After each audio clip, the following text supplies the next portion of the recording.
ፈተና የሰው ልጅ የእምነት መለኪያ፣ የእምነት መገለጫ ወይም መታወቂያ ነው።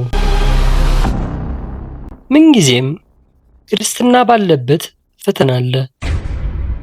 ፈተና የሌለበት ክርስትና ሕይወት እድገት አያሳይም። በመሆኑም ባገኘን የፈተና ወጀብ ውስጥ ለማለፍ በዓላማ ጽናት ለመራመድ የምንችለው በገጠመን መከራ ተስፋ ሳንቆርጥ አብዝተን ወደ ጌታ እግዚአብሔር ስንጸልይ ነው።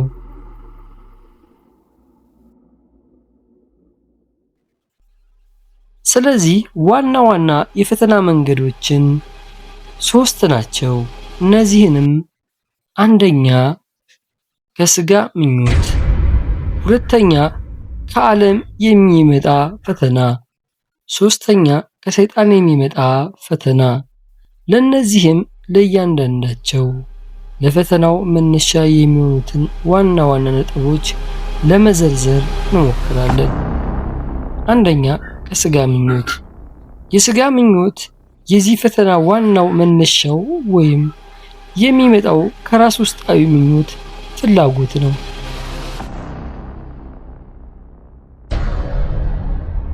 በክርስትና ጉዞ ውድ ኦርቶዶክሳውያን፣ የቅዱሳን ድምጽ የሚለው ቻናል ዛሬ ፈተና በክርስትና ጉዞ ክፍል 1 ብሎ ይዞላችሁ መጥቷል። በክርስትና ሕይወት ላይ የሚመጡ ፈተናዎች፣ ፈተና የሰው ልጅ የእምነት መለኪያ፣ የእምነት መገለጫ ወይም መታወቂያ ነው። የክርስቶስ ተከታይ ለመሆን የተጠራ ማንም ሰው በጉዞው ወቅት የሚገጥሙት ፈተናዎች አሉ። እያንዳንዱ ክርስቲያንም በክርስትና ሕይወት ከብዙ የፈተና ሕይወት ጋር ግብ ይገጥማል። ምንጊዜም ክርስትና ባለበት ፈተና አለ። ፈተና የሌለበት ክርስትና ሕይወት እድገት አያሳይም። በመሆኑም ባገኘን የፈተና ወጀብ ውስጥ ለማለፍ በዓላማ ጽናት ለመራመድ የምንችለው በገጠመን መከራ ተስፋ ሳንቆርጥ አብዝተን ወደ ጌታ እግዚአብሔር ስንጸልይ ነው።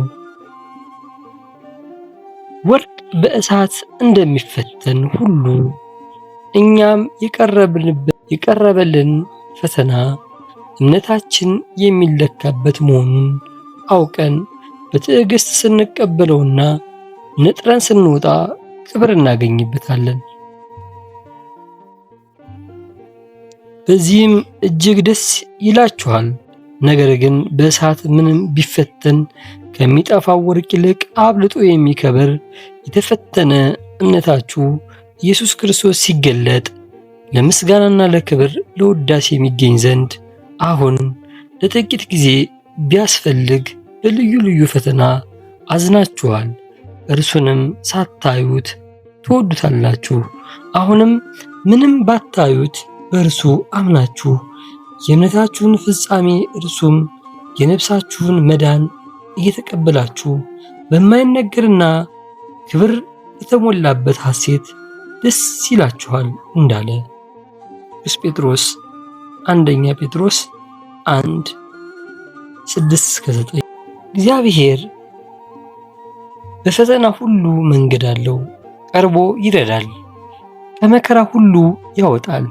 ሕይወታችን ያከተመ በመሰለን ጊዜ አስጨናቂያችን ጠላት ከፊት ከኋላ ከግራ ከቀኝ ከቦን መውጫ ስናጣ የተስፋ ጭላጭል ባናይ ብርሃን በጨለማ ቢተካ የሚያዝ የሚጨበጥ ቢጠፋ በዚህ ሁሉ ጊዜ የተቆረጠውን የሚቀጥል ታላቅ አምላክ እንዳለ አምነን ወደ እርሱ ብንጮህ የከበበን የጠላት ወጥመድ ሰብሮ የዋጠን የጨለማ ፍርሃት በብርሃን ተክቶ አሮጌውን አዲስ ይሆንልናልና ሁሉን አልፈን የሐዘን እንጉርጉሯችን ወደ አዲስ ደስታ ዝማሬ ይቀይርልናልና።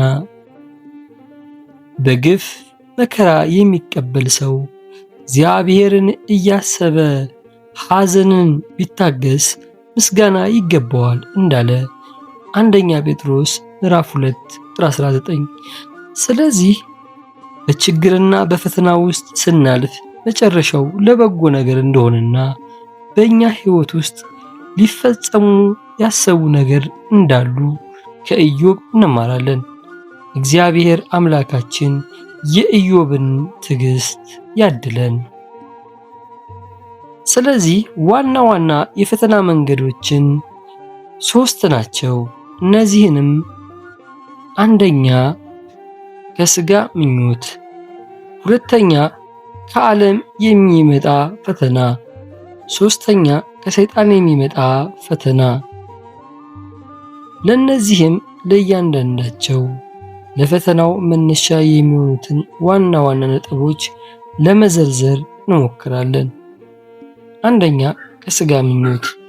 የስጋ ምኞት የዚህ ፈተና ዋናው መነሻው ወይም የሚመጣው ከራስ ውስጣዊ ምኞት ፍላጎት ነው። የሰው ልጅ በራሱ የስጋ ምኞት ሲሳብና ሲታለል የፈተናም ይፈተናል። ምንም እንኳን የሰው ተፈጥሮ ኃጢአት የሚስማማው ደካማ ቢሆንም እንኳ በደካማ ስጋ ምኞት ባህሪ የተነሳ ሰው ፈተናን ወደ ራሱ የሚጋብዝበት ጊዜ አለ። ማንም ሲፈተን በእግዚአብሔር እፈተናለሁ አይበል፣ እግዚአብሔር በክፉ አይፈትንምና እርሱ ራሱስ ማንንም አይፈትንም። ነገር ግን እያንዳንዱ በራሱ ምኞት ሲሳብና ሲታለል ይፈተናል። ከዚህ በኋላ ምኞት ጸንሳ ኃጢአት ትወልዳለች። ኃጢአትም ካደገች በኋላ ሞትን ትወልዳለች። ያዕቆብ ምዕራፍ 1 ቁጥር 13-15። ሁልጊዜም ክፋትን የሚያመነጭ ልብ የኃጢአት ጎተራ ነው። ኃጢአትን የሚመኝ ፍጻሜው ሞት ነው።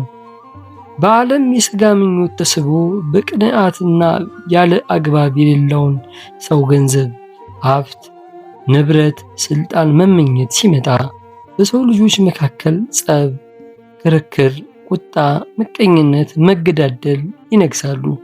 ፍቅርን በማጣት ይለያያሉ።